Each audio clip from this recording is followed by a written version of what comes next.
से छोड़ विषय विष पीना का, हरि नाम नहीं तो जीना का। हरि नाम अमृत है, वही सदगुरु रूपी धन्वंतरी निकलते हैं। हाथ में अमृत का कलश है और दैत्य जान गए। अच्छा, वो अमृत है किसमें? मिट्टी के घड़े में, किसी कटोरी कटोरा में। सोने का घड़ा और सोने के पात्र में अमृत है, अर्थात पात्र का चयन करके ही वो अमृत पिलाया जाएगा। अमृत तो है लेकिन सत्पात्र को दिया जाएगा। दैत्य छीन लिए तो कब पा गए? छीन लिए, लेकिन भगवान पात्र का चयन कर रहे हैं। धन्वंतरी के हाथ से वो निकल गया, अर्थात गुरु के हाथ से निकल गया, भगवान के सहारे अब गया। अब भगवान अब उस पर अपना अंकुश लगाएंगे। अंकुश लगा करके पान कराने के लिए पात्रों की जरूरत। पात्र किस पात्र में रखा जाए? तो पात्र कैसे बनोगे? नाम का जापक ही पात्र बनता है। इस शरीर रूपी पात्र को, इस मन रूपी, इस हृदय रूपी पात्र को साफ सुथरा करो। निर्मल मन जन सो मोहि पावा, अमोहि कपट छल छेद्र न भावा। निर्मल मन हो। खीर रखना हो पात्र में और उसमें कूड़ा पड़ा हो तो कब कोई डाल देगा? अगर डाल भी दे तो का उसको कोई पाएगा? का कोई ग्रहण नहीं करेगा। इसलिए कुछ भी रखने से पहले पात्र को देखना है, पात्र कैसा है। भगवान भी देख रहे हैं कौन पात्र है। केवल देख करके जय जय सीताराम ललचा दे रहे हैं दैत्यों को, लेकिन दे नहीं रहे हैं। दे तो देवताओं को रहे, अर्थात इनका पात्र ठीक है, इन्हीं को दो, पिला रहे हैं। बड़ा तथ्य की बात। एक चीज बताते हुए तब कथा को का समय भी आज इसी में चला गया, लेकिन कथा का ही सार, समुद्र मंथन का ही सार रहा। अमृत पिलाते हुए, सारे देवताओं को पिलाते हुए मोहिनी भगवान जा रहे हैं। जब चंद्रमा और सूर्य के पास पहुंचते हैं तब राहु आ जाता है। राहु तब आता है। तथ्य यही है, उपदेश का है। चंद्रमा कौन है और सूर्य कौन? तो वेद की ऋचाएं कहती हैं चंद्रमा मनसो जाता, हमारे मन का देवता चंद्रमा है, आप बुद्धि का देवता सूर्य है। हाथ से सेवा करोगे, भगवान का पूजा करोगे, पांव से सेवा करोगे, सारे अंगों से सेवा करोगे। हर अंग प्रत्यंग पर देवताओं का वास है ना। ये विषय एक दिन दूसरे दिन होगा कि किस अंग पर किस देवता का है। लेकिन हर अंग पर हर देवता हैं। तो अन्य अन्य देवताओं को जब अमृत पिलाया जा रहा है उस समय राहु नहीं आ रहा है। अर्थात हाथ से जाकर के मंदिर में पूजा करो, पांव से पूजा करो, अन्य अन्य अंगों से वहां सेवा का भाव रखो। उस समय ये राहु रूपी विषय आपके सामने नहीं आएगा। लेकिन ये प्रकट कब होता है? जब मन और बुद्धि से होने लगता है। तब जब मन भगवान में लगा दोगे उस समय ही रोकना चाहेगा। इस सांसारिक विषय जो है यही राहु है। राहु रूपी दैत्य जब मन रूपी चंद्रमा और बुद्धि रूपी सूर्य को अमृत पिलाने का बारी आया, अर्थात मन से भगवान का नाम आने लगे, बुद्धि भगवान में लगने लगे, उस समय बाधा जरूर आएगी।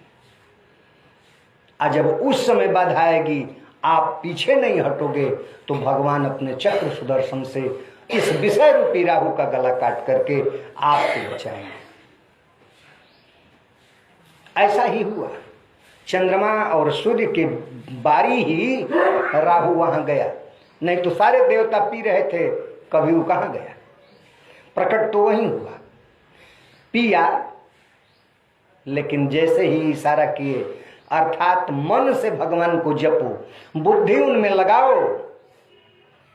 अगर विषय बहुत परेशान करे तो इशारा कर दो, ये विषय हमें परेशान कर रहा है, देखो चक्र सुदर्शन से काट देंगे, सुदर्शन चक्र चला करके काट देंगे। सुदर्शन चक्र का है? तो ज्ञान ही हमारा सुदर्शन चक्र है। ज्ञान रूपी सुदर्शन चक्र से इस विषय रूपी राहु को काट करके मन और बुद्धि से भगवान प्राप्त हो जाएंगे। इसलिए भगवान से जुड़ने की बात है। आज समुद्र मंथन की कथा बड़ा विस्तार न करते हुए, अब तो आज का समय ये इसी पर लगी गया, तो मन का मंथन करें जितना समय बचा हुआ है। और गोस्वामी जी भी इसी समुद्र मंथन वाले प्रसंग को ही उठा करके भव सागर चह पार जो पावा, आराम कथा ताक दृढ़ नावा, भगवान की कथा रूपी दृढ़ नौका पर सवार होकर के इस समुद्र को, इस संसार रूपी सागर को पार कर जाएं। हमने कई बार कथाओं में बताया और प्रसंग बस आज भी बता दें, इस संसार को सागर से क्यों जोड़ दिया गया, समुद्र से, समुद्र मंथन वाली कथा से इस जीवन रूपी सागर को क्यों जोड़ा गया। तो समुद्र के किनारे जाने वाले लोग, हम गए नहीं, आप लोगों में से जो लोग गए वो देखे हैं।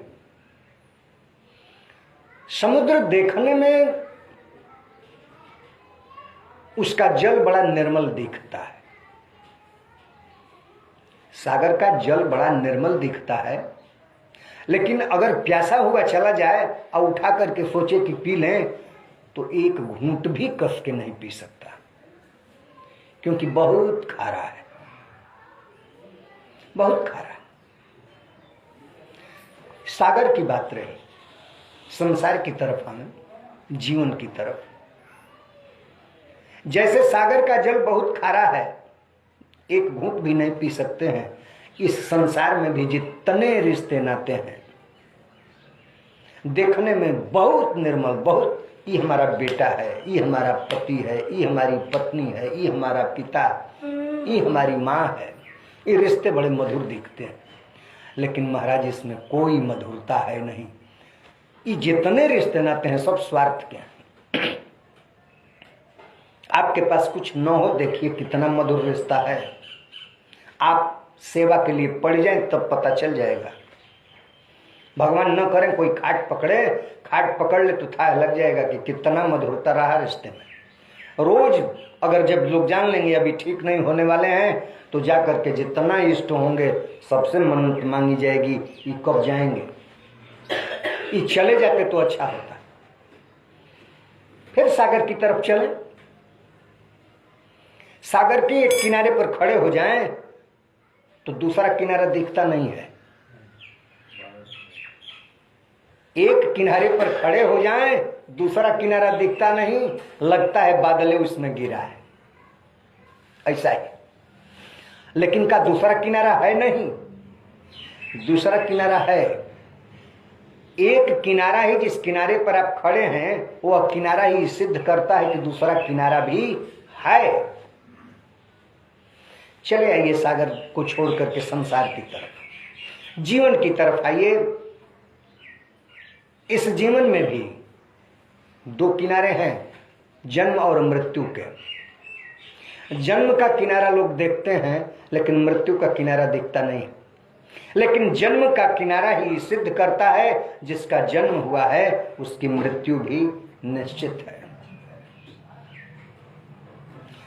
चलिए सागर की तरफ चला जाए।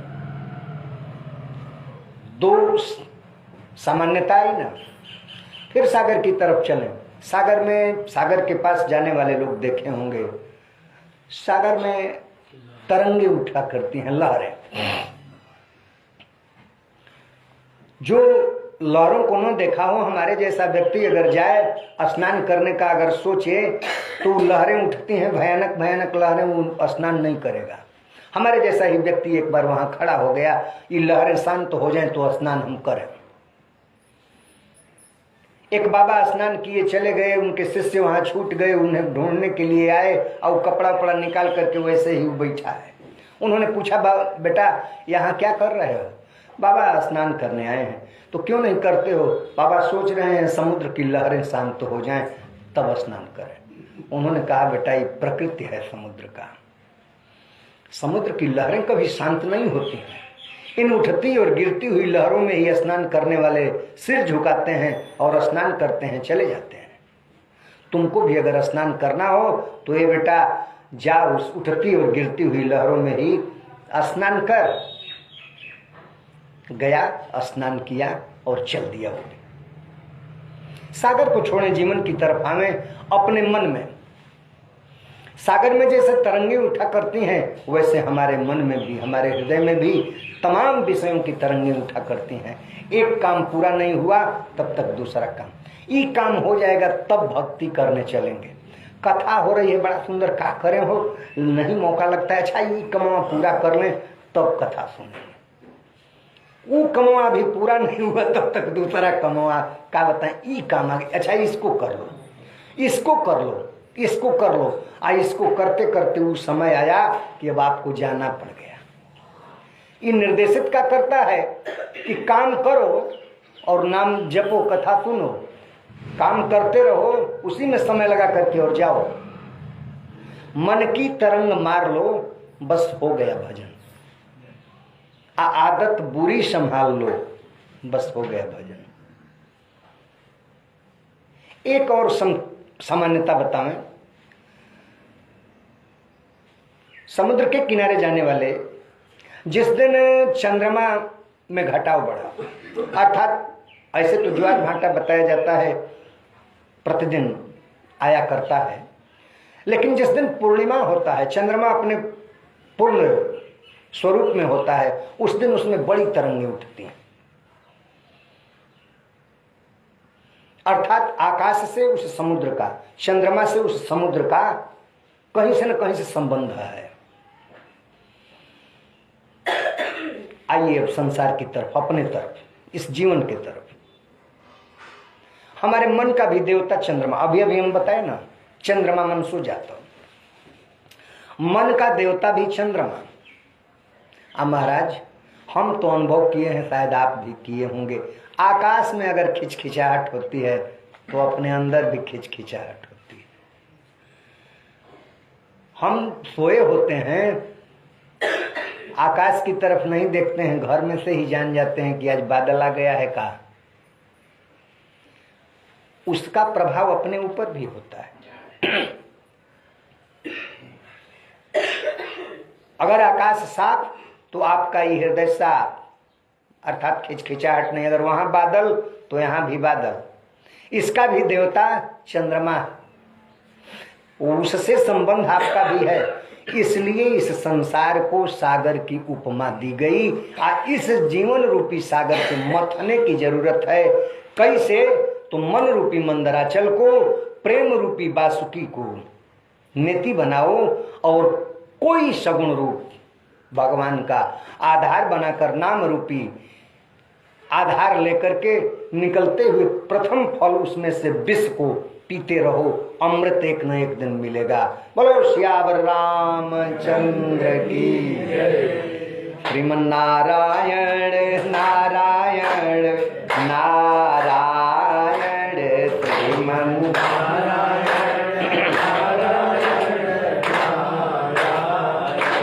भजुमन नारायण नारायण नारायण, भजुमन नारायण नारायण नारायण। माता ना